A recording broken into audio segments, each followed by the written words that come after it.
नमस्कार दोस्तों, ज्ञान मीमांसा की यूट्यूब चैनल में आप सभी का स्वागत है। तो आज हमने पहले वीडियो में प्राचीन भारत के इतिहास को कवर किया है, जिसमें हमने 100 एमसीक्यू क्वेश्चन के माध्यम से पूरे प्राचीन भारत को रिवाइज किया है। अब वैसे ही हम इसमें मध्यकालीन भारत के इतिहास के 100 क्वेश्चन के साथ जो है पूरे मध्यकालीन भारत के इतिहास को राजपूत काल से लेकर के मुगल काल तक के पूरा कंप्लीट कर लेंगे। ठीक, देखिए आज वीडियो जो है ये सेकंड वाला वीडियो थोड़ा लेट हो गया है, बाकी कल से प्रॉपर डल जाएगा। पहला वीडियो लगभग 2 से 3 बजे के बीच और जो है ये दूसरा वीडियो जो है 8-9 बजे के बीच डल जाया करेगा। ठीक, तो अब क्या है कि सुबह आप पढ़ लेंगे जो आधा सिलेबस है उसको, और आधा जो है दोपहर तक के शाम तक के पढ़ के जो है आप एक बार सभी को रिवाइज कर सकते हैं हमारे एमसीक्यू माध्यम से। साथ में आपका प्रैक्टिस भी हो जाएगा क्वेश्चन, क्योंकि प्रीलिम्स एग्जाम देने के लिए क्वेश्चन प्रैक्टिस करना भी बहुत आवश्यक है, क्योंकि इससे जो है आपकी गलतियां जो एग्जाम में गलती करेंगे वो जो है कम हो जाएगा या नहीं के बराबर हो जाएगा। ठीक, तो चलिए अब हम स्टार्ट करेंगे मध्यकालीन भारत के इतिहास को। इससे पहले आपने पहले वीडियो देखा होगा, तो आपको वीडियो कैसे लगा आप कमेंट करके बताइएगा। ठीक, और साथ ही आप अपने दोस्तों में शेयर कर दीजिए, और चैनल में अगर आप नए हैं तो हमारे चैनल को आप सब्सक्राइब कर सकते हैं। चलिए, तो अब हम मध्यकालीन इतिहास प्रारंभ करने वाले हैं। तो देखिए सबसे पहले हम मध्यकालीन इतिहास के पहले क्वेश्चन से स्टार्ट करेंगे। तो देखिए हमने इससे जो पहले पढ़ा था उसमें भी हम इसी प्रकार के प्रश्न किए हैं। देखिए एक सूची दिया गया है वंश का और दूसरा राजधानी का, तो ये जो है राजपूत काल से संबंधित है। तो मध्यकालीन इतिहास जो है राजपूत काल से प्रारंभ होता है। तो देखिए मध्यकालीन इतिहास में ऐसे ही क्वेश्चन हम पहले भी किए थे, जिसमें संगम कालीन के संबंध में देखे थे। तो देखिए इसमें हम पढ़े थे पाल वंश। तो पाल वंश की राजधानी हम देखे थे, आप सभी को याद भी होगा अगर पहले वीडियो देखे हैं तो, कौन सा, मुंगेर था। तो इसी के आधार में हम अगर मैच करें तो 1 का 4, तो किसमें किसमें दिख रहा है 1 का 4, ऑप्शन ए में दिख रहा है, ऑप्शन बी में दिख रहा है। तो ये ऑप्शन सी और डी इसको काट देंगे आप। ठीक, उसके बाद देखिए इसमें से और कौन सा पता है आपको, तो उसके बाद आप देख सकते हैं सेन वंश। तो सेन वंश की जो है राजधानी कौन सा है, तो इनकी राजधानी है नदिया। तो सेन वंश की याद रखेंगे, नदिया इनकी राजधानी है। वही गढ़वाल वंश की राजधानी कौन सा है, वाराणसी गढ़वाल वंश की राजधानी। कदम वंश की राजधानी जो है वनवासी। ठीक, तो इस प्रकार आप मिला लेंगे तो इसके आधार पे कौन आ जाएगा, 1 का तो 4 सबको पता है। उसके बाद जो है सेन वंश बी का कितना हो जाएगा 3, तो बी का 3 किसमें है, ऑप्शन ए में है, तो ऑप्शन ए इसका सही उत्तर हो जाएगा। ठीक, वैसे गढ़वाल वंश का कौन सा हो जाएगा, वाराणसी, और कदम वंश का वनवासी। अब देखिए दूसरा प्रश्न। अब देखिए कथन आधारित रहता है उसमें, मैंने आपको पहले ही सचेत किया था कि कथन आधारित पहले आपको देखना है कथन सत्य पूछा गया है या असत्य, इसलिए मैं यहाँ हाईलाइट करके लाया हूँ। देखिए कथन जो है सत्य पूछा गया है, तो आप देखिए पढ़िए कथन को ध्यान से, फिर उसके बाद आप सत्य है या असत्य जो दिया हुआ है उसे नोटिस करके आप जो है आंसर को टिक करेंगे। देखिए भीम प्रथम ने शासन काल में महमूद गजनवी ने सोमनाथ मंदिर पर आक्रमण किया था। तो यहाँ सत्य कथन पूछा गया है, तो ये सत्य है। भीम प्रथम के कार्यकाल में ही महमूद गजनवी का आक्रमण होता है सोम मंदिर पर 1025 में जो है आक्रमण होता है मोहम्मद गजनवी का, इसमें सोमनाथ मंदिर पर।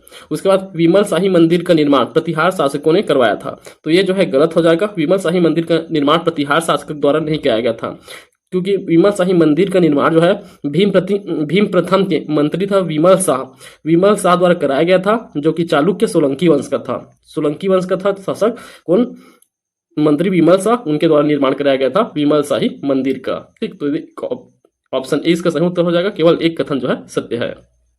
अगला देखिए, प्रतिहार शासक महिपाल के दरबार में अरबी यात्री अल मसूदी भारत आया था। तो महिपाल शासक प्रतिहार वंश का शासक है महिपाल, उसके शासनकाल में आया था, बोला गया है। ठीक, उसके बाद देखिए दूसरा है अल मसूदी ने प्रतिहार राजा को बौरा कहा है। देखिए अल मसूदी ने प्रतिहार राजा को बौरा कहा है। प्रतिहार शासक त्रिलोचन पाल ने अपनी राजधानी कन्नौज से बारी स्थानांतरित किया था। तो यहाँ असत्य पूछा गया है, तो देखिए सभी कथन यहाँ के सत्य है, क्योंकि अल मसूदी जो है महिपाल के ही शासन काल में आया था प्रतिहार शासक, और अल मसूदी ने महिपाल को क्या कहा था, बौरा कहा था। सभी प्रतिहार शासक को बौरा कहा था। प्रतिहार शासक त्रिलोचन पाल ने अपनी राजधानी कन्नौज से बारी स्थानांतरित किया था। तो कन्नौज से बारी स्थानांतरित किया गया था त्रिलोचन पाल के द्वारा। ठीक, तो ये तीनों कथन जो है सत्य हो जाएंगे। अगला चलिए चौथा क्वेश्चन। तो इसमें देखिए इसमें भी कथन दिया है, यहाँ असत्य पूछा गया है, तो असत्य बताना है आपको। देखिए सबसे पहला दिया हुआ है गोविंद चंद्र अजमेर के चौहान वंश का प्रतापी शासक था। तो देखिए गोविंद चंद्र अजमेर के चौहान वंश, तो ये गलत है। ये कहाँ के शासक थे, कन्नौज के गढ़वाल वंश के शासक थे। गोविंद चंद्र कन्नौज के गढ़वाल वंश के शासक, तो उत्तर में आप इसे भी लेंगे क्योंकि ये सत्य पूछा गया है। उसके बाद देखिए गोविंद चंद्र को उसके अभिलेखों में विविध विद्या विचार वाचस्पति कहा गया है। तो ये जो है सही है, इनके अभिलेखों में, गोविंद चंद्र के अभिलेखों में इन्हें विविध विद्या विचार वाचस्पति कहा गया है। तो ये दूसरा कथन सही हो जाएगा। असत्य पूछा गया है आपसे। गोविंद चंद्र ने सेन शासकों को मगध को जीतने में सफलता प्राप्त की थी, तो मगध को किनसे सेन शासकों से जीता गया था, तो ये गलत है। गोविंद चंद्र जो है मगध को किनसे जीतते हैं, तो ये जो है मगध को जो है पाल शासकों से जीतते हैं। तो 1 और 3 जो है गलत है। तो पाल शासकों से जीता गया है गोविंद द्वारा मगध साम्राज्य को, और वही गोविंद जो है कन्नौज के गढ़वाल शासक थे। ठीक, चलिए अगला प्रश्न देखिए। अब यहाँ रचना दिया गया है और रचनाकारों के नाम दिए गए हैं, तो कौन सी रचना किनके हैं आपको बताना है। तो देखिए इसमें आप कौन सा जानते हैं उसे देख लीजिए। रचना है ये पहले, तो देखिए यहाँ आप जान रहे होंगे काव्य मीमांसा, तो काव्य मीमांसा के रचनाकार कौन है, काव्य मीमांसा राजशेखर की रचना है। और परिशिष्ट पर्व भी देखे होंगे, ये जो है जन साहित्य परिशिष्ट, सॉरी ये जो है जन साहित्य परिशिष्ट पर्व, यह जो है हेमचंद की रचना है, हेमचंद की रचना है परिशिष्ट पर्व। ठीक, तो इन दोनों के आधार पर आप मिला सकते हैं ऑप्शन को, फिर आपका आंसर बन जाएगा। तो देखिए 4 डी का क्या हुआ है, डी का 3, तो डी का 3 किस में दिख रहा है आपको, ये दोनों में दिख रहा है डी का 3। उसके बाद परिशिष्ट पर्व का 4 है, तो इसका बी, तो ऑप्शन बी सही उत्तर हो जाएगा। उसके बाद बाकी को मिला सकते हैं। नैषधि चरित्र जो है श्रीहर्ष की रचना है। 9 संस्कार चरित्र जो है पद्मगुप्त की रचना है। ठीक, 9 संस्कार चरित्र जो है पद्मगुप्त की रचना है। अगला प्रश्न देखिए, चोल शासक चालुक्य के सामंत थे, तो यहाँ कथन दिया गया है, फिर आपको सत्य कथन बताना है। तो यहाँ देखिए चोल शासक चालुक्य के सामंत थे, ये गलत है। चोल शासक जो है पल्लवों के सामंत थे, तो पल्लव के सामंत हुआ करते थे चोल शासक, तो ये जो है गलत हो गया। नवीन चोल वंश का संस्थापक विजयाला है, ये सही है। ठीक, नवीन चोल वंश का संस्थापक विजयाला, और राजधानी भी चोल वंश की विजयाला सबसे पहले राजधानी बनता है। विजयाला ने नर केसरी की उपाधि धारण किया था, ये भी सही है, विजयाला की उपाधि नर केसरी का था। उसके बाद देखिए चौथा में दिया गया है, तो कोलम का युद्ध चोलों एवं पल्लवों के मध्य हुआ था, तो देखिए चोलों और पल्लवों के मध्य नहीं हुआ था, यह जो है चोल और राष्ट्रकूट के मध्य हुआ था, चोल और राष्ट्रकूट के मध्य हुआ था तो कोलम का युद्ध। तो इसका कौन सा गलत सत्य हो जाएगा, 2 और 3 सत्य हो जाएगा, तो ऑप्शन सी इसका उत्तर हो जाएगा। चलिए अब अगला प्रश्न है, चोलकालीन न्यायालय को धर्मासन कहा जाता था, तो देखिए चोलकालीन न्यायालय को धर्मासन कहा जाता था, यहाँ असत्य पूछा गया है, तो असत्य कौन सा है बताना है। धर्मासन कहा जाता था, ये सही है, चोलकालीन न्यायालय धर्मासन। चोलकाल में वरिष्ठ ब्राह्मणों की सभा को वरियम कहा जाता था, वरियम भी सही है, वरिष्ठ ब्राह्मण की सभा वरियम कहलाता था। वही व्यापारियों की सभा को उर कहा जाता था, व्यापारी की सभा उर, तो ये जो है गलत हो जाएगा, तो ये तीसरा गलत है, तो केवल 3 जो है सही उत्तर हो जाएगा। तो देखिए चोलकालीन जो व्यापारी की सभा होते थे उसे नगरम कहा जाता था, व्यापारियों की सभा नगरम। और उर क्या है, तो उर जो है साधारण लोगों की सभा है, उर ये सबसे छोटी इकाई होता है, चोल वंश की सबसे छोटी इकाई थी उर, ये साधारण लोगों की सभा है, लगभग 1 ग्राम के समान था, उर जो है ग्राम के समान सबसे छोटी इकाई था। अगर देखिए निम्नलिखित कथन पर सत्य कथन की पहचान करना है, तो यहाँ देखिए पहला दिया गया है, सत्य कथन बताना है आपको। राष्ट्रकूट शासक गोविंद तृतीय ने त्रिपक्षीय संघर्ष में भाग लिया था, तो ये सही है। राष्ट्रकूट शासक अमोघवर्ष ने तुंगभद्रा नदी में जल समाधि लेकर अपनी जीवन लीला समाप्त की थी, ये भी सही है। तो अमोघवर्ष राष्ट्रकूट वंश का शासक था, इन्हें तुंगभद्रा नदी में अपने जल समाधि लेते हैं। इंद्र तृतीय के शासन काल में अल-मसूदी राष्ट्रकूटों के दरबार में आया था। ठीक, तो यही अल-मसूदी, ये वही अल-मसूदी है जो प्रतिहार शासक महिपाल के शासन काल में आया था। अल-मसूदी वही जो है इसी समय जो है राष्ट्रकूट शासक इंद्र तृतीय के दरबार में भी गए होते हैं, तो ये जो है तीनों सही कथन है। चलिए अगला प्रश्न है, मोहम्मद बिन कासिम के आक्रमण के समय सिंध पर दाहिर का शासन था, तो ये जो है सिंध पर दाहिर का शासन था मोहम्मद बिन कासिम के आक्रमण के समय, तो ये जो है क्या हो जाएगा, क्या पूछा गया है, असत्य, तो असत्य पूछा गया है यहाँ, तो कौन सा असत्य है ये बताना है। तो ये सही है, मोहम्मद बिन कासिम के समय सिंध पर किनका दाहिर का शासन था। मोहम्मद बिन कासिम का प्रथम आक्रमण मुल्तान पर किया गया था, तो ये जो है असत्य है। मोहम्मद बिन कासिम का अंतिम आक्रमण रहता है मुल्तान पर, अंतिम आक्रमण मुल्तान पर, और पहला आक्रमण कहाँ होता है, यह जो है देवल बंदरगाह में करते हैं पहला आक्रमण को मोहम्मद बिन कासिम, और अंतिम आक्रमण मुल्तान में करते हैं। तो असत्य पूछा गया है, तो केवल 2 असत्य हो जाएगा, ऑप्शन बी।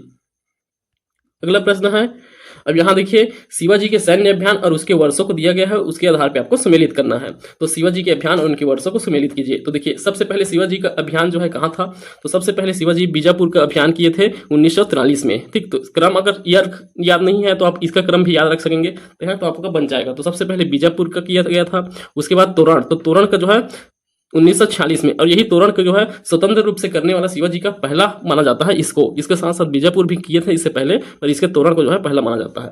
तो 1946 में किया गया था तोरण का। उसके बाद देखिए उसके बाद किया जाता है 1956 में, कौन सा, रायगढ़। तो रायगढ़ का जो है 1956 में, रायगढ़ 1956 में। ठीक, इसी में जयपाल के साथ जो है होता है इनका युद्ध। उसके बाद जंजीरा, तो जंजीरा का अभियान जो है 1970 में किया जाता है। ठीक, तो ये आपका क्रम आप जमा सकते हैं, तो ऑप्शन सी इसका उत्तर हो जाएगा। चलिए, रानी दिद्धा किस वंश की शासिका थी? तो एक रानी दिद्धा प्रसिद्ध है भारतीय इतिहास में, वह कौन से वंश की? लोहार वंश की शासिका थी रानी दिद्धा। यहाँ असत्य कथन बताना है आपको। चलिए कथन को पढ़िए, असत्य कथन बताना है आपको। तो देखिए, भारत पर आक्रमण करने वाला पहला तुर्क सरदार अल्पतगिन था। तो पहला तुर्क सरदार अल्पतगिन था, यह बिल्कुल गलत है। पहला तुर्क सरदार होता है सुबुक्तगिन। तो पहला तुर्क सरदार सुबुक्तगिन था, परंतु यह जो है असफल रहता है। ठीक, और पहला सफल आक्रमण कौन करता है? मोहम्मद बिन कासिम 1706 ईस्वी में। ठीक, प्रथम मुस्लिम तुर्की आक्रमण। ठीक, उसके बाद देखिए दूसरा क्या दिया गया है कथन। तो पहला तो असत्य हो गया।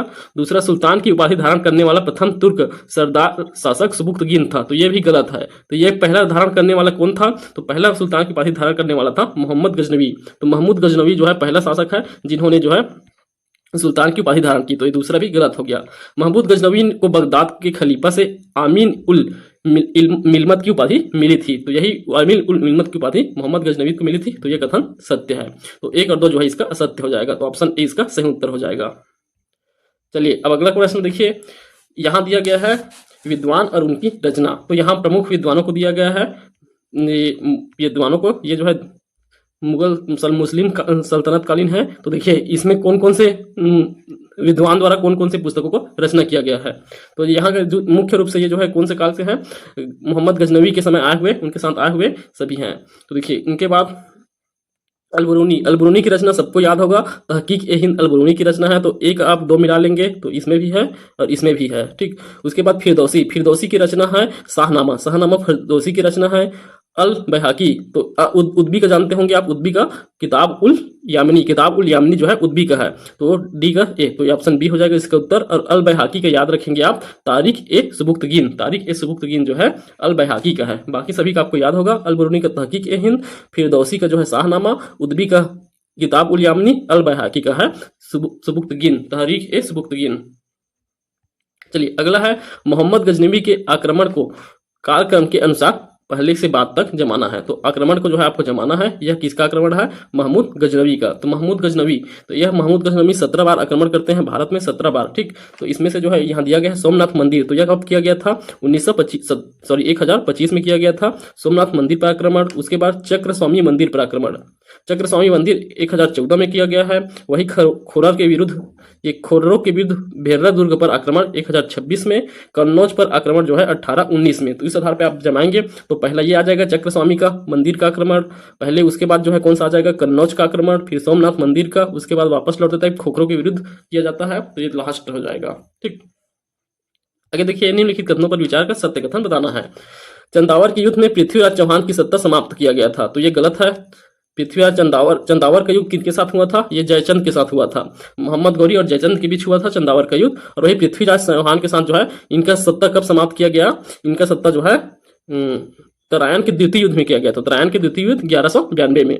मोहम्मद गौरी ने अपना प्रथम आक्रमण तबर हिंद पर किया था। तो यह जो है गलत है। पहला आक्रमण कहाँ किया गया था? मुल्तान पर किया गया था मोहम्मद गौरी द्वारा। ठीक, तो यह भी गलत है। मोहम्मद गौरी की प्रथम पराजय तरायन के प्रथम युद्ध में हुआ था। यह भी गलत है। यह भी गलत है क्योंकि प्रथम पराजय इनका जो है मूल राज प्रथम से होता है। तो मूल राज द्वितीय से इनका पराजय होता है, सबसे पहला वाला पराजय जो है। ठीक, तो ये जो है तीनों कथन असत्य है। तो कौन इनमें से कोई नहीं इसका आंसर हो जाएगा। चलिए अगला देखिए आप, अगला प्रश्न है, निम्नलिखित में से किस तुर्क शासक की सेना में तिलक और सेबत राय नामक हिंदू सेनापति थे? तो ये तिलक और सेबत नामक हिंदू सेनापति जो है किनके में थे? महमूद गजनवी के सेना में थे। फिरदौसी अगला है, इसमें सत्य कथन बताना है। फिरदौसी ने कुतुबुद्दीन ऐबक की तुलना हातिम द्वितीय से की है। तो देखिए यहाँ फिरदौसी लिखा गया है, तो फिरदौसी के द्वारा नहीं किया गया है तुलना, या तुलना तो किया गया है पर किनके द्वारा? सिराज के द्वारा। तो मिनास उल सिराज के द्वारा तुलना किया गया है कुतुबुद्दीन ऐबक का हातिम द्वितीय से। तो ये गलत हो जाएगा। कुतुबुद्दीन ऐबक को लाख बख्श की उपाधि प्रदान की गई, ये सही है, लाख बख्श, क्योंकि वो दादा दानी के थे। उसके बाद देखिए, कुतुबुद्दीन ऐबक को गौरी मोहम्मद ने सुल्तान बनाया था, उपरोक्त में से कौन नहीं? तो ये सुल्तान मोहम्मद गौरी द्वारा नहीं बनाए गए थे। इनके द्वारा क्या दिया गया था? इन्हें जो है सालार या सीपे सलार की पदवी दिया गया था। पर फिर जो है 1206 में इनके द्वारा कुतुबुद्दीन ऐबक को सुल्तान लाहौर के अमीर द्वारा बना दिया जाता है। लाहौर में पहले जो है राजगद्दी संभालते हैं कुतुबुद्दीन ऐबक, कब? 1206 ईस्वी में। ठीक, तो इसमें से कौन सा सत्य पूछा गया था? तो दूसरा जो है सत्य हो जाएगा। तो केवल 2 सत्य हो जाएगा। अगला प्रश्न देखिए, यहाँ राजवंश है और शासनकाल, तो यहाँ वो सल्तनत कालीन राजवंश है, तो अगर आपको इनका ही क्रम राजवंश का क्रम याद होगा तो उसी से बन जाएगा। सबसे पहले गुलाम वंश होता है, उसके बाद खिलजी वंश, फिर सैयद वंश, तुगलक वंश, इनके बाद फिर लोधी वंश आता है। तो आप देख सकते हैं उसी के आधार पर मिला लेंगे। तो सबसे पहले जो ईयर है तो इसमें ईयर में कौन है, गुलाम वंश का, गुलाम वंश का ये दूसरा 1206 से 1290, उसके बाद फिर खिलजी वंश का 90 से 1320, सैयद वंश का 1320 से 1414, उसके बाद तुगलक वंश का 1414 से 1451, उसके बाद लोधी वंश का भी पूछा जाए तो याद रखेंगे 1451 से लेकर के 1526 तक के रहता है लोधी वंश का। चलिए अगला देखिए, इल्तुतमिश के संबंध में निम्न कथन पर विचार कीजिए। तो इल्तुतमिश के संबंध में बताया गया है, तो पहला कथन है असत्य बताना है आपको ना।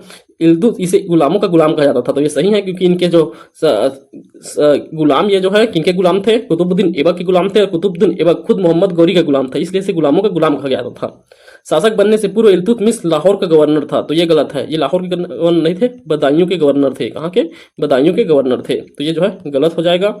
इल्तुतमिश ने अब तांबा और टंका, तांबे का टंका तथा चांदी के जीतल नामक सिक्का चलाए थे। तो तांबे के सिक्का और चांदी के सिक्के चलाए थे, परंतु देखिए तांबे के सिक्का को जीतल कहा जाता था और टंका के सिक्का चांदी के सिक्का को जो है टंका कहा जाता था, तो ये उल्टा दिया गया है, तो ये भी गलत हो जाएगा। तो 2 और 3 जो है गलत है, असत्य है, तो बी इसका आंसर हो जाएगा। अगला प्रश्न देखिए, इसमें सत्य कथन आपको बताना है। मराठों के प्रांतीय प्रशासन में अंतर्गत स्वराज के क्षेत्र होते थे जो प्रत्यक्ष रूप से मराठों के नियंत्रण में होते थे, तो ये सही है, स्वराज प्रत्यक्ष नियंत्रण में रहते थे मराठों के। मुल्क एक कदीम वह क्षेत्र था जिसमें वे चौथ व सरदेशमुखी वसूल करते थे, तो ये भी जो है सही है। तो सरदेशमुखी और चौक कहाँ से वसूल किया जाता था, मुल्क एक कदीम से, ठीक, तो ये दोनों सत्य है। अगला प्रश्न है, विचार करना है, सत्य कथन बताना है आपको। अपने ससुर की हत्या करके राजगद्दी पर प्राप्त करने वाला दिल्ली सल्तनत का पहला सुल्तान बलबन था, तो ये गलत है। अपने ससुर की हत्या कौन करता है, अलाउद्दीन खिलजी द्वारा किया जाता है, तो अलाउद्दीन खिलजी था। और वही अपने दामाद की हत्या कर दिल्ली सल्तनत की राजगद्दी पर बैठने वाला प्रथम सुल्तान जलाउद्दीन खिलजी था, तो ये भी जो है गलत है। तो दामाद की हत्या कौन करता है, बलबन, तो बलबन द्वारा किया जाता है दामाद की हत्या। इनका दामाद का नाम नासिरुद्दीन, तो इसका नासिरुद्दीन रहता है, उसकी हत्या करके राजगद्दी पर बैठता है, और अलाउद्दीन खिलजी अपने ससुर जलाउद्दीन की हत्या करके गद्दी पर बैठता है। तो दोनों कथन असत्य हो गए। न्याबत ए खुदाई जिले इलाही किसकी उपाधि थी, तो न्याबत ए खुदाई जिले इलाही ये दोनों जो है बलबन की उपाधि थी। न्याबत ए खुदाई का अर्थ होता है खुदा का प्रतिनिधि, और जिले इलाही का अर्थ होता है खुदा का प्रतिरूप, दोनों उपाधि बलबन की थी। आगे देखिए, भारत में मकबरा निर्माण शैली का जन्मदाता इल्तुतमिश को माना जाता है, ठीक, तो ये सत्य बताना है, तो ये सही है, मकबरा जन्मदाता इल्तुतमिश को कहा जाता है, क्योंकि इनको द्वारा जो है सबसे पहला मकबरा मलकापुर में अपने पुत्र नसरुद्दीन की मृत्यु के बाद जो है पहला मकबरा बनवाया गया था, इसलिए जो है इसे प्रथम मकबरा कहा जाता है भारत का। और इल्तुतमिश को भारत में मकबरा निर्माण की शैली का जन्मदाता भी कहा जाता है, ठीक, तो ये पहला सही है।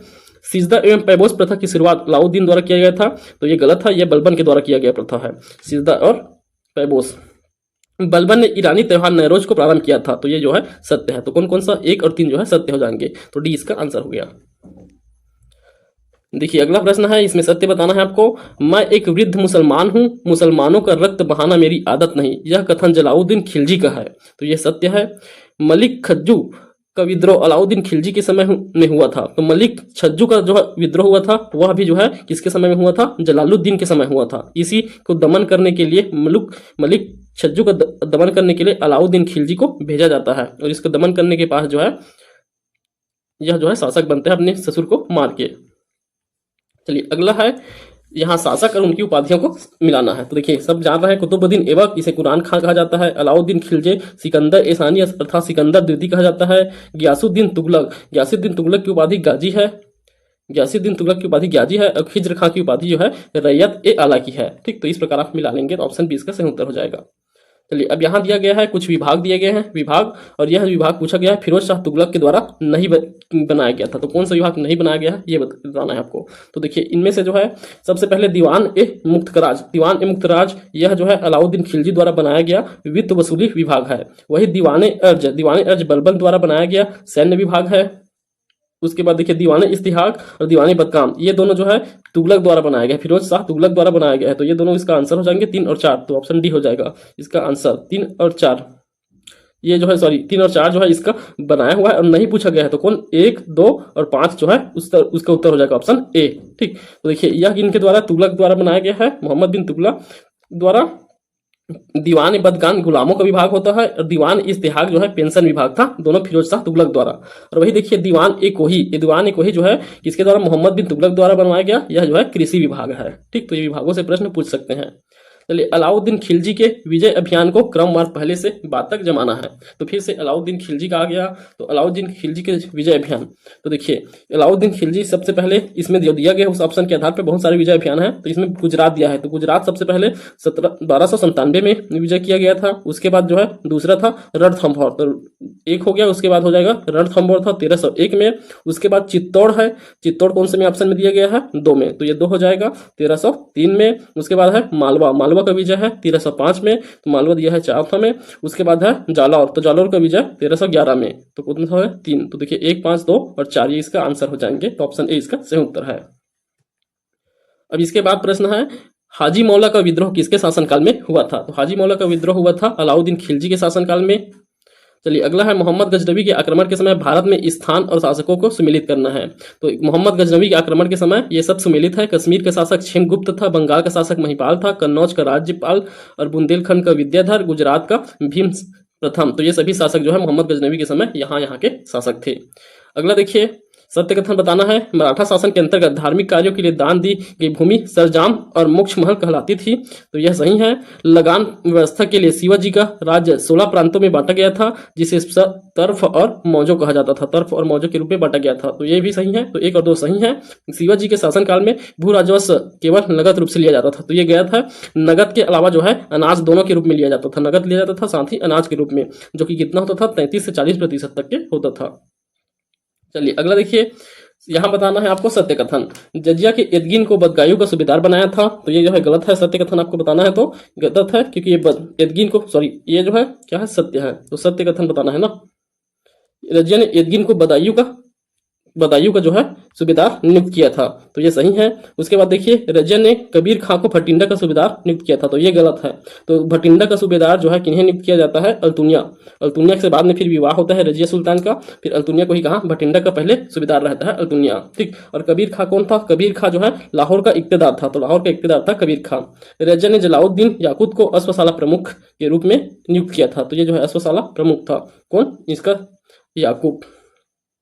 चलिए, अगला है सत्य कथन बताना है आपको। विजयनगर कालीन चित्रकला को त्रिपाक्षी कला कहा जाता है, त्रिपाक्षी कला कहा जाता है, सही है ये। इस कला की विषय वस्तु रामायण तथा महाभारत से संबंधित होता है, ये भी सही है। संगीत की यक्षिणी शैली का विकास विजयनगर के साम्राज्य में हुआ है, तो ये भी सही है। तो सभी कथन जो है सही हो जाएंगे, तो इन्हें आप ध्यान रखेंगे। चलिए, अगला देखिए, अब असत्य कथन बताना है आपको। यहाँ फिरोज शाह तुगलक ने तुगलकाबाद में 56 कोट के दुर्ग का निर्माण किया है, तो कौन से 56 कोट के दुर्ग का निर्माण किनके द्वारा, लेकिन ये जो है असत्य है। तो फिरोज शाह तुगलक के द्वारा नहीं किया गया है, यह जो है गयासुद्दीन तुगलक द्वारा किया गया था, किनके द्वारा, गयासुद्दीन तुगलक द्वारा। उसके बाद गयासुद्दीन तुगलक नहरों का निर्माण करने वाला पहला शासक है, ये सही है। गयासुद्दीन तुगलक ने दोआब कर की राशि बढ़ाई थी, ये गलत है। कौन बढ़ाते हैं दोआब की राशि, जो है मोहम्मद बिन तुगलक द्वारा बढ़ाया जाता है, दोआब कर की वृद्धि किया जाता है। गयासुद्दीन तुगलक ने रश्मियानी की नीति अपनाई थी, तो ये सही है। रश्मियानी ये उदारवादी थे, गयासुद्दीन तुगलक उदारवादी नीति अपनाते थे, जिसे रश्मियान कहा गया है। ठीक, तो कौन सा असत्य पूछा गया है, तो कौन कौन सा असत्य है, 3 असत्य है और 1 असत्य है, 1 और 3 असत्य है, तो ऑप्शन बी इसका सही उत्तर हो जाएगा। चलिए, अगला है, यहाँ सत्य कथन बताना है आपको। मुबारक शाह खिलजी ने पैगंबर के सेनापति की उपाधि धारण की है, तो पैगंबर के सेनापति मुबारक शाह खिलजी ने सिक्कों के से खुतवा और खलीफा का नाम हटा दिया था, तो मुबारक शाह खिलजी द्वारा जो है खुतवा और खलीफा का नाम हटा दिया गया था, तो ऑप्शन सी इसका सही है, दोनों जो है सत्य है। चलिए, अगला है, यहाँ नगर और बसाने वाले शासक का नाम। तो देखिए, श्रीनगर कौन बसाया था, अलाउद्दीन खिलजी। तुगलकाबाद कौन बसाया है, यासुद्दीन तुगलक। उसके बाद देखिए, फतेहाबाद कौन बसाया हुआ है, फिरोज शाह तुगलक। जहां पना नगर जो है मोहम्मद बिन तुगलक। तो इस प्रकार जो है इसका सही उत्तर हो जाएगा। अगला देखिए, यहाँ सत्य कथन बताना है। ब्राह्मणों पर जजिया कर लगाने वाला प्रथम सुल्तान अलाउद्दीन खिलजी था, तो ये गलत है। फिरोज शाह खिलजी द्वारा सबसे पहले ब्राह्मणों पर कर लगाया गया था, फिरोज शाह तुगलक ने सिंचाई पर चरी कर लगाया था, तो ये गलत है। तो चरी कर जो है सिंचाई पर फिरोज शाह तुगलक द्वारा कौन सा सर्ब नामक कर लगाया था, हक ए सर्ब नामक कर लगाया था। और चरी नामक कर जो है यह पशुओं की चराई पर अलाउद्दीन खिलजी द्वारा लगाया गया था, चरी पशुओं की चराई पर लगाया जाता था। जकार्ता लूटी गई संपत्ति से राजस्व का हिस्सा होता था, तो यह जो है सत्य पूछा गया है, तो ये भी जो है असत्य है। जकार्ता क्या होता था, तो यह जो है धार्मिक कर था जो मुसलमानों से उनकी आय का सालाना 40% वसूला जाता था। ठीक। किस चंदेल शासक के ने कुतुबुद्दीन ऐबक की अधीनता स्वीकार कर ली थी, तो किनके द्वारा किया गया था, परमा परमादिदेव। तो चंदेल शासक था परमादिदेव, उनके द्वारा जो है कुतुबुद्दीन ऐबक की अधीनता स्वीकार कर लिया जाता है। अगला प्रश्न है सत्य कथन। चोल काल में बड़ा गांव को एक इकाई में होता था, उसे तनियर कहलाता था। तो तनियर कहा जाता था, बड़ा गांव की जो इकाई है उसे तनियर कहा जाता था। ये सही है। वलंजियार, नाना देशी, मणिग्राम चोल काल में व्यापारी समूह थे, तो ये भी जो है सही है। चोल काल में सड़कों की देखभाल बागान समिति करती थी, तो बागान समिति द्वारा सड़कों की देखभाल किया जाता था, ये भी सही है। तो चोलकालीन प्रशासन से प्रश्न पूछे जाते हैं तो आप इसको उन्हें डीप से पढ़ना होगा, इसीलिए हम ज्यादा से ज्यादा क्वेश्चन भी कर रहे हैं चोलकालीन प्रशासन से। चलिए अब यहाँ असत्य कथन आपको बताना है। तो असत्य में कश्मीर में मार्तंड के सूर्य मंदिर का निर्माण ललितादित्य मुक्तपिंड ने करवाया था, ये सत्य कथन है। आपको बताना है असत्य। कश्मीर के इतिहास की जानकारी सोमदेव कृत राजतरंगड़ी से प्राप्त होता है, तो ये पहला ही गलत है। राजतरंगड़ी की रचना किनके द्वारा किया गया है, कल्हड़ द्वारा किया गया है। ठीक, तो कल्हड़ द्वारा किया गया, तो ये गलत हो गया। 2, कश्मीर का नीरो हर्ष को कहा जाता है, तो ये सही है। कश्मीर का नीरो हर्ष को कहा जाता है क्योंकि कश्मीर का नीरो क्यों कहा जाता था, उनके क्रूरता के कारण कहा जाता है, क्रूरता के कारण हर्ष के। उपरोक्त प्रसिद्ध विद्वान कल्हड़ संग्राम राज के दरबार में रहते थे, तो कल्हड़ संग्राम राज के दरबार में रहते थे। कल्हड़ जो है संग्राम राज के दरबार में रहते थे, तो ये गलत है। कल्हड़ किसके दरबार में थे, हर्ष के दरबार में रहता था कल्हड़, और इन्होंने राजतंगणी की रचना की थी। और वही सोमदेव जो है ये जो है कथा सरित सागर की रचना की है, और यहाँ से भी जो है कश्मीर के इतिहास की जानकारी प्राप्त होता है। राजतंगणी और कथा सरित सागर से, दोनों से प्राप्त होता है। चलिए इसमें सत्य कथन आपको बताना है। चोल शासक राजराज प्रथम ने पाल शासक महिपाल को हराने के बाद गंगैकोंड चोल की उपाधि धारण की थी, ये जो है गलत है। राजराज प्रथम द्वारा नहीं, ये जो है राजेंद्र प्रथम द्वारा हुआ था। ठीक, तो राजेंद्र प्रथम है, इन्होंने महिपाल को हराया था और गंगा चोल की उपाधि धारण किया गया था। राजेंद्र प्रथम ने श्रीलंका पर आक्रमण कर पोलन रुआ की नवीन राजधानी बनाया था, तो ये जो है राजराज प्रथम का कार्य था, बस शासकों का नाम उल्टा दिया गया है उनके कार्य के आधार पे। ठीक, तो ये उल्टा कर दीजिएगा।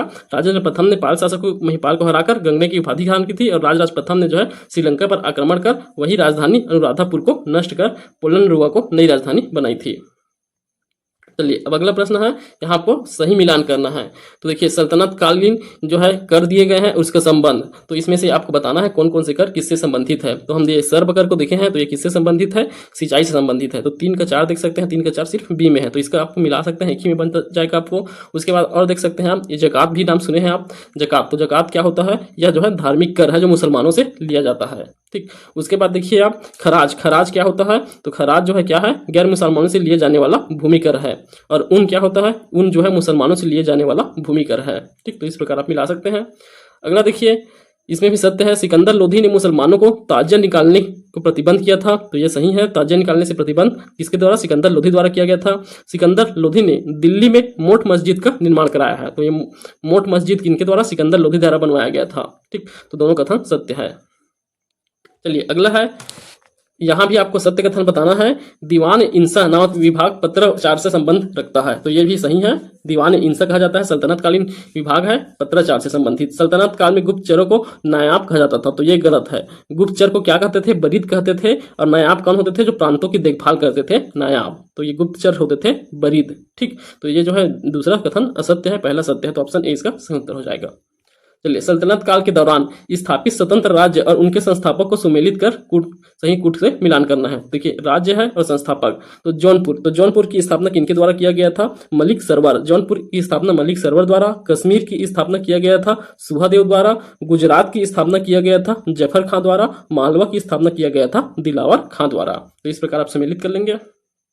अगला है, प्रसिद्ध विद्वान फर्गुसन ने किस मंदिर के बारे में कहा है कि फूलों से अलंकृत व वैभव की पराकाष्ठा का अद्भुत यह मंदिर है। ठीक, तो ये किसके लिए कहा गया था, तो यह विठल स्वामी मंदिर के लिए कहा गया है फर्गुसन द्वारा। चलिए अगला प्रश्न है, शासक और वंश को मिलाना है आपको। तो पुलकेशन द्वितीय आप सभी जान रहे होंगे, वातापी के चालुक्य शासक हैं।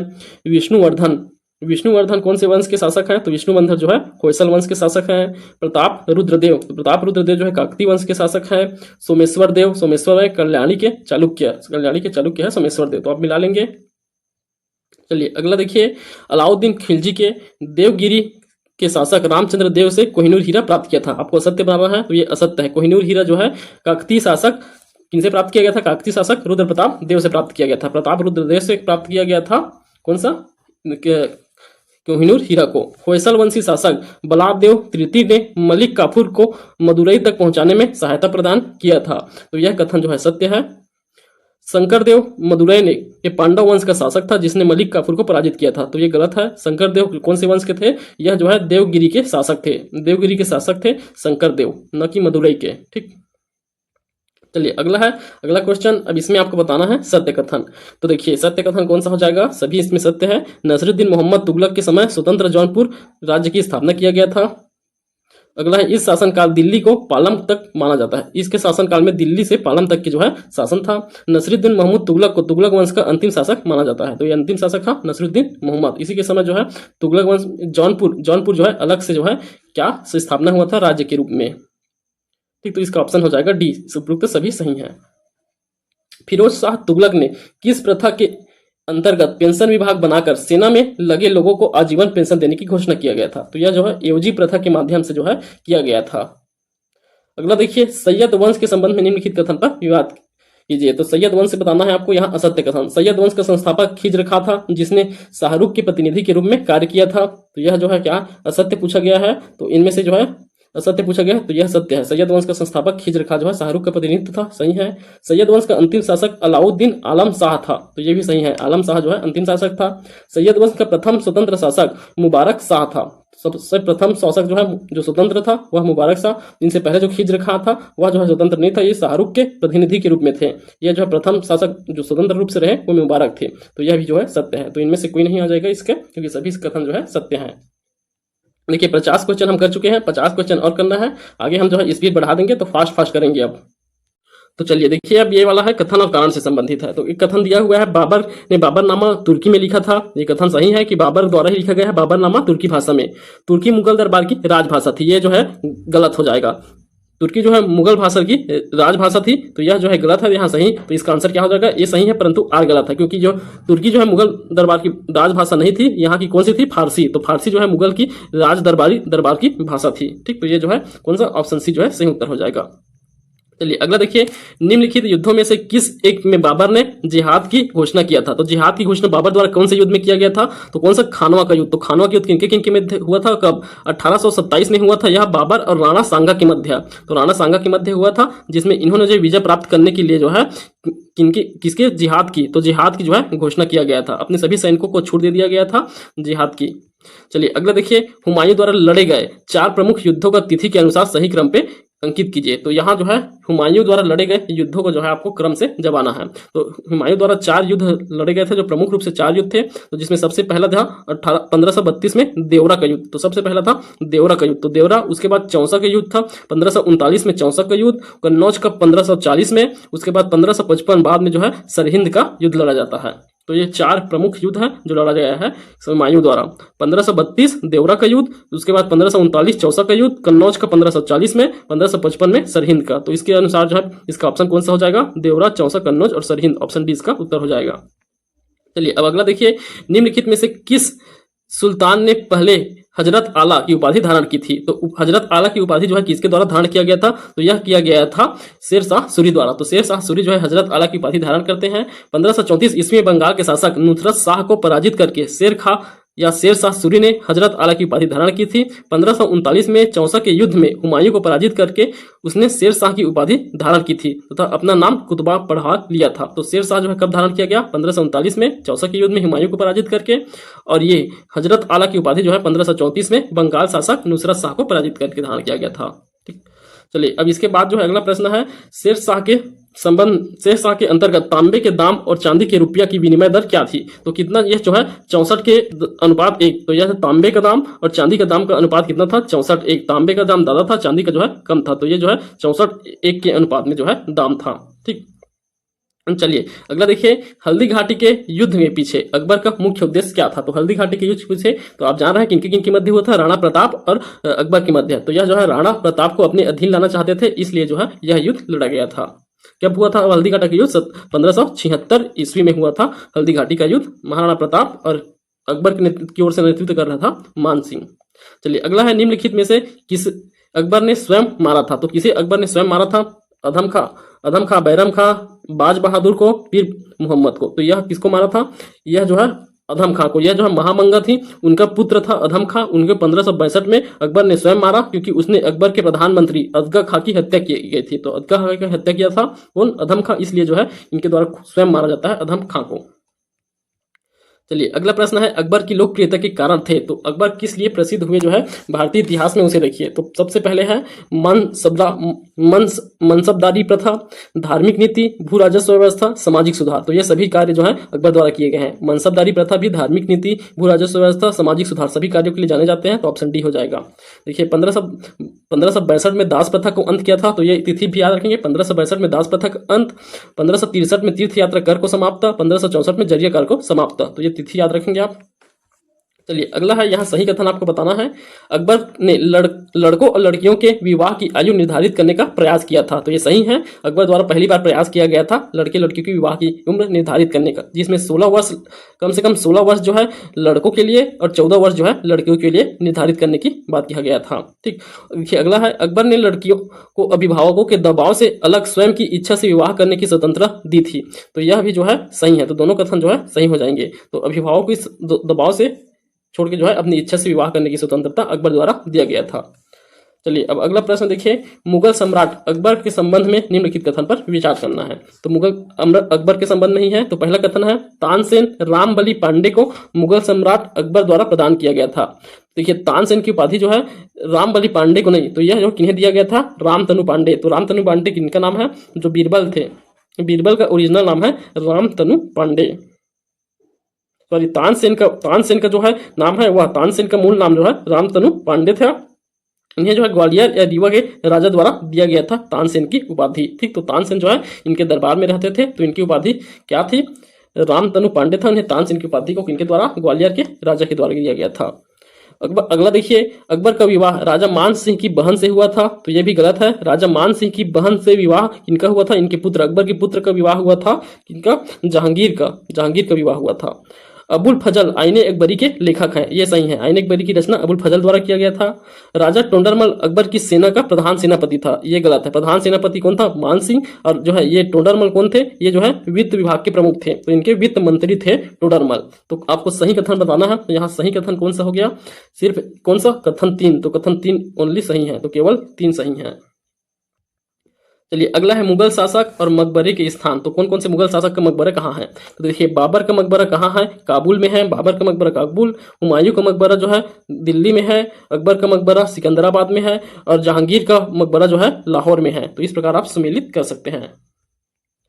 चलिए अब अगला है, इसमें आपको बताना है कि भारत आने वाले विदेशी यात्रियों को कालक्रम व्यवस्थित करना है। तो देखिए इनमें विलियम हॉकिंस दिया है, Ralph Fitch, sir Thomas Roe, Nicholson, Downton. तो यहाँ भारत आने वाले के क्रम में बताना है। तो देखिए सबसे पहले जो है रॉल्फ रिच द्वारा 1583 में आया गया था भारत। उसके बाद विलियम हॉकिंस जो है 1608 में आते हैं और 1609 में मुगल बादशाह जहांगीर के दरबार में जाते हैं आगरा।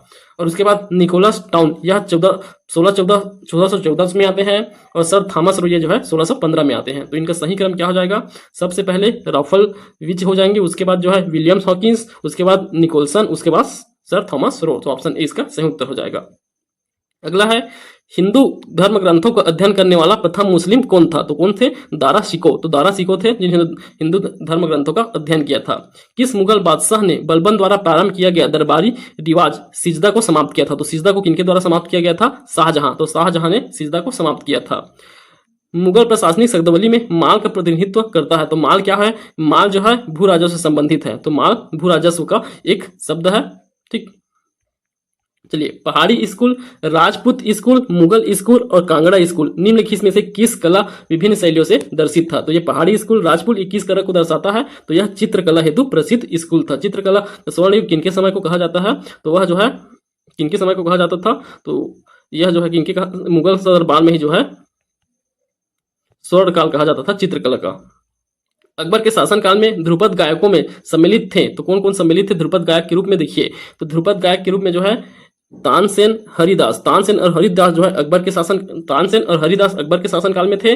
और वहीं आप देखेंगे विलास खां, तो विलास खां भी जो है मुगल दरबार में थे, लेकिन किनके शासन काल में, जहांगीर के दरबार में थे। ठीक, बाकी सूरदास तो जो है अलग थे, कृष्ण भक्ति का संबंध थे। ठीक, तो ये जो है तानसेन हरिदास अकबर के शासन काल में, तो कौन 1 और 2 सही उत्तर हो जाएगा। चलिए अगला देखिए सत्य कथन, यहां दिया गया है अहमद शाह अब्दाली ने पानीपत का तृतीय युद्ध लड़ा था, तो ये सही है। पानीपत का तृतीय युद्ध 1761 में हुआ था अहमद शाह अब्दाली और मराठों के मध्य। ठीक, दूसरा है बाबर ने दिल्ली सल्तनत की स्थापना की थी, दिल्ली सल्तनत की स्थापना बाबर द्वारा किया गया था, ये गलत है। दिल्ली सल्तनत की स्थापना जो है कुतुबुद्दीन ऐबक और इल्तुतमिश द्वारा किया गया था, मानते हैं इल्तुतमिश को वास्तविक संस्थापक मानते हैं। ठीक, बाबर द्वारा जो है मुगल एम्पायर की स्थापना किया गया था। शाहजहां के ने उत्तराधिकारी का युद्ध लड़ा था, तो ये गलत है। शाहजहां द्वारा उत्तराधिकारी का युद्ध नहीं लड़ा गया था, इनके पुत्रों द्वारा। तो शाहजहां के पुत्र थे शाह शुजा, दारा और औरंगजेब, उन तीनों द्वारा जो है उत्तराधिकारी का युद्ध लड़ा गया था। जहांगीर सौंदर्य और प्रकृति का प्रेमी था, ये सही है। जहांगीर जो है सौंदर्य और प्रकृति, इन्हीं के काल को जो है चित्रकला का स्वर्ण काल कहा जाता है। ठीक, संगीत और चित्रकला का। चलिए, तो अब इसमें क्या पूछा गया था, सत्य, तो कौन कौन सा सत्य हो गया, पहला सत्य था, दूसरा गलत था, तीसरा जो है सत्य, तो 1 और 3 जो है सत्य हो जाएंगे। सॉरी, 1 और 4 सत्य हो जाएंगे, दूसरा और तीसरा गलत था। ठीक, 1 और 4 जो है सत्य हो जाएंगे। चलिए अब अगला प्रश्न है, निम्नलिखित में से सिख गुरुओं को तत्कालिक शासक द्वारा मृत्युदंड दिया गया था, तो किन सिख गुरुओं को दिया गया था, गुरु अर्जुन देव को दिया गया था और गुरु तेग बहादुर शाह को, इन दोनों को जो है फांसी दिया गया था। बंदा बहादुर का मूल नाम क्या था, तो बंदा बहादुर का मूल नाम था लक्षण देव या लक्ष्मण देव, लक्षण देव या लक्ष्मण देव था, जिसका बाद में जो है नाम किनके द्वारा, गुरु गोविंद सिंह द्वारा जो है बंदा बहादुर नाम दिया गया था। निम्न में से किस सिख गुरु ने खालसा पंथ की स्थापना की थी, तो खालसा पंथ की स्थापना अंतिम और 10वें गुरु गुरु गोविंद द्वारा किया गया था, गुरु गोविंद सिंह द्वारा। शिवाजी ने मुगलों को किस युद्ध में हराया था, तो शिवाजी और मुगलों के मध्य सलाहार युद्ध हुआ था, उसमें जो है 1972 के सलाहार के युद्ध में जो है शिवाजी द्वारा मुगलों को हराया गया था। चलिए अगला है, सही कथन बताना है आपको, कालक्रम अनुसार जमाना है, तो ये शिवाजी से संबंधित घटना है, उसको कालक्रम अनुसार जमाना है। तो देखिए सबसे पहले यहाँ कालक्रम, चालकन के किले विजय, अफजल खां का प्रक्रमण, मुगल से मतभेद, प्रारंभ, सूरत पर आक्रमण, ये घटना है। तो देखिए इसमें चालकन किले पर विजय 1648 में किया गया था, तो ये पहला हो जाएगा चालकन किला। उसके बाद मुगलों के मतभेद का प्रारंभ 1657 में हुआ था, मुगलों से मतभेद 57 में, और वही अफजल खां का प्रकरण यह कब हुआ था, 1659 में, और सूरत पर आक्रमण किया गया था 1664 में। तो इस प्रकार आप जमा सकते हैं, पहला 1 हो जाएगा, फिर 3 हो जाएगा, उसके बाद फिर 2 हो जाएगा, फिर 4 हो जाएगा। ठीक, चलिए अगला है, शिवाजी के समय सरनोबाद का पद संबंध था, तो सरनोबाद कौन थे, यह सैन्य प्रशासन से संबंधित पद था सरनोबाद। चलिए यहाँ फिर कथन और कारण दिए गए हैं। देखिए 1750 ईस्वी तक मराठा साम्राज्य पेशवा की अध्यक्षता में परिसंघ बन गया था, तो 1750 तक पेशवों का राज प्रारंभ हो गया था, पूरा मराठा साम्राज्य जो है पेशवों के अधीन चलता था। उसके बाद कारण इसका क्या है, साहू ने उत्तराधिकारी पेशवा की इच्छा पर निर्भर था, तो यह जो है उत्तराधिकारी भी पेशवा की इच्छा पर निर्भर था, तो ये भी जो है सही है। तो ये दोनों कथन जो है सही है और सभी व्याख्या कर रहे हैं, कथन सही है, कारण सही व्याख्या कर रहे हैं, तो ऑप्शन ए इसका उत्तर हो जाएगा। चलिए अगला है, कथन और कारण है इसमें भी। तो देखिए कथन है, मुगल साम्राज्य के पतन के बाद मराठा सबसे शक्तिशाली देशज शक्ति के रूप में उभरे थे, तो ये तो सही है, मराठा ही उभरे थे। इसका कारण बताया जा रहा है, मराठा पहले शासक थे किंतु बाद में जो है एकीकृत भारतीय राष्ट्र की संकल्पना की थी, तो सबसे पहले एकीकृत राष्ट्र की संकल्पना करने वाले मराठा कहा जा रहा है, तो ये गलत है। देखिए मुगल साम्राज्य के पतन के बाद मराठों की शक्तिशाली देशज शक्ति के रूप में उभरी थी, परंतु मराठों में एकीकृत भारतीय राष्ट्र की संकल्पना का अभाव था, इसी कारण जो है इसकी आलोचना किया जाता है, मराठों की आलोचना किया जाता है। ठीक, तो ये जो है सिर्फ कथन सही है, कारण गलत है, तो ऑप्शन सी इसका सही उत्तर होगा। अगला देखिए, निम्नलिखित में से कौन सा मुगल काल में राजा बनाने वाले थे, तो देखिए किंग मेकर के रूप में मुगल काल में किन्हें जाना जाता था, तो ये सैयद बंधु थे, 2 थे, कौन थे, सैयद बंधु हुसैन अली और अब्दुल्ला, हुसैन अली और अब्दुल्ला, इन दोनों भाइयों को जो है किंग मेकर के रूप में जाना जाता है मुगल काल में, जिन्होंने 1713 से लेकर 1720 तक के जो है 3 शासकों को जो है बनाया था, सम्राट बनाया था, जिसमें फर्रुखसियर पहले थे, फर्रुखसियर को बनाया, फिर उन्हें हटाया था, और फिर मोहम्मद शाह के शासनकाल में सैयद बंधु का पतन हो जाता है। चलिए पानीपत का तीसरा युद्ध लड़ा गया था इनके बीच, तो आपको पता है नादिर शाह अब्दाली और मुगलों के बीच लड़ा गया था, सॉरी नादिर शाह अब्दाली, तो ये अहमद शाह अब्दाली है, अहमद शाह अब्दाली और मराठों के मध्य लड़ा गया था, कब, 1761 में। अभी हम देखें तीसरा युद्ध को, पानीपत का तीसरा युद्ध को। ठीक, और वही पानीपत का दूसरा युद्ध हेमू और अकबर के बीच में लड़ा जाता है, और पानीपत का पहला युद्ध जो है बाबर और लोधी, इब्राहिम लोधी के मध्य लड़ा जाता है। निम्नलिखित में से कौन हैदराबाद के स्वतंत्र राज्य का संस्थापक था? तो हैदराबाद के स्वतंत्र राज्य का संस्थापक किन्हें माना जाता है? चिनकिलिच खां को। चिनकिलिच खां जो है 1724 में हैदराबाद की स्थापना करते हैं। निम्नलिखित में से किसने दिल्ली में खगोलीय वेधशाला जिसे जंतर मंतर कहते हैं, तो जंतर मंतर की स्थापना किनके द्वारा किया गया था? तो जयसिंह द्वितीय के द्वारा जो है जंतर मंतर की स्थापना किया गया था। अगला देखिए, सही बताना है आपको या इसमें कालक्रम व्यवस्थित करने के लिए कहा गया है। तो ये उत्तर मुगल काल के संबंधित शासक है। तो देखिए इसमें कौन कौन से हैं? तो इसमें जहांदर शाह पहले 1712 से 1713 थे। उसके बाद मोहम्मद शाह बनते हैं 1719 से 1748 तक के।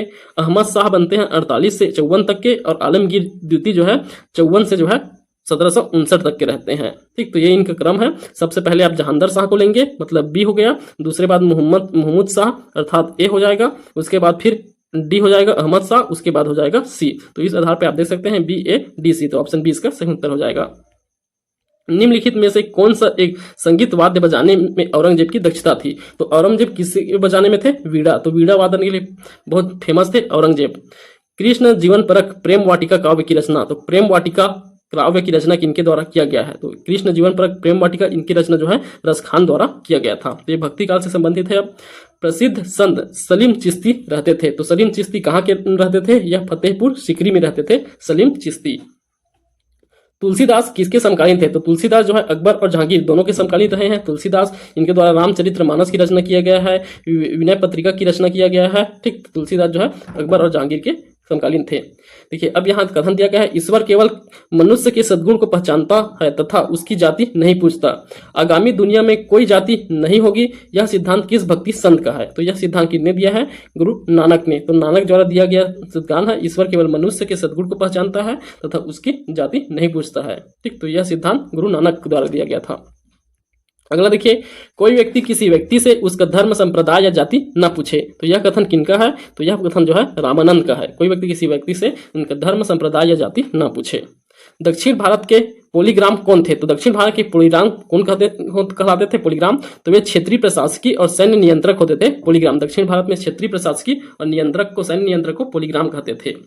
अगला देखिए, होयसल स्मारक पाए जाते हैं। तो होयसल स्मारक कहाँ है? हल्ब्रीड और बेलूर में। तो हेलीब्रिड और बेलूर में है होयसल स्मारक। तो यह जो है यूनेस्को को वर्ल्ड हेरिटेज साइट में भी नाम दे दिया गया है। होयसल को पिछले वर्ष से जो है जुड़ गया है। निम्नलिखित में से कौन किताब ए नवरस नामक पुस्तक के लेखक हैं? तो किताब ए नवरस यह पुस्तक किनके द्वारा लिखा गया है? इब्राहिम आदिल शाह द्वारा। तो आदिल शाह जो है लेखक है किताब ए नवरस के। बहमनी राज्य का संस्थापक कौन है? तो बहमनी राज्य के संस्थापक है अलाउद्दीन हसन। अलाउद्दीन हसन द्वारा जो है बहमनी साम्राज्य की स्थापना किया गया था। चलिए अगला है, आप यहाँ कालक्रम सब व्यवस्थित करना है। आपको घटनाओं को दिया गया है, उन्हें जो है क्रम से जमाना है। तो अब ये जो है बहुत आसान है। देखिए, मोहम्मद तुगलक द्वारा राजधानी का स्थानांतरण, अफगानपुर षड्यंत्र, जलाउद्दीन खिलजी की हत्या, तराइन की युद्ध। तो इसमें जो है आप तराइन की युद्ध को पहले ले लेंगे क्योंकि यह जो है पृथ्वीराज चौहान और मोहम्मद गौरी के मध्य है। तो गौरी को लेकर जो है कब ये जो है 1192 में लड़ा गया था। तो 1192 में हो गया तराइन का युद्ध। वही जो है देखिए उसके बाद जलाउद्दीन की हत्या। तो जलाउद्दीन की हत्या 1296 में किया जाता है। 1296 में जलाउद्दीन की हत्या। उसके बाद देखिए कौन सा हो जाएगा? अफगान षड्यंत्र। अफगान षड्यंत्र किसे जानते हैं? तो यह जो है जो मोहम्मद बिन तुगलक द्वारा जो स्वागत के लिए अपने पिता गियासुद्दीन तुगलक के स्वागत के लिए जो मंडप बनाया जाता है, उसमें उनकी मृत्यु हो जाती है मंडप में दब के, उसे अफगान षड्यंत्र के रूप में जाना जाता है, जो कि गलत षड्यंत्र रहता है। तो यह इसलिए जो है तीसरा हो जाएगा। उसके बाद जो है मोहम्मद तुगलक द्वारा राजधानी का स्थानांतरण आ जाएगा। ठीक, तो इस तरह से आप जमा सकते हैं।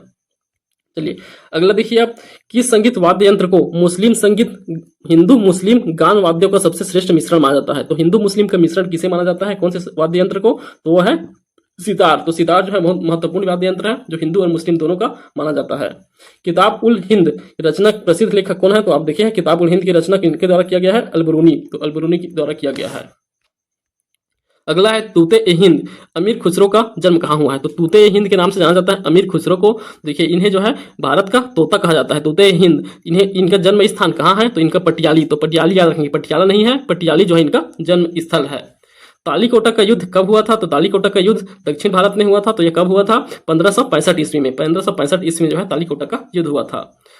जब राजा वोडियार ने मैसूर राज्य की स्थापना की तब विजयनगर साम्राज्य का शासक कौन था? तो जब मैसूर राज्य की स्थापना होता है राजा वोडियार द्वारा, तो विजयनगर साम्राज्य का शासक कौन था? वेंकट द्वितीय। तो वेंकट द्वितीय जो है शासक था।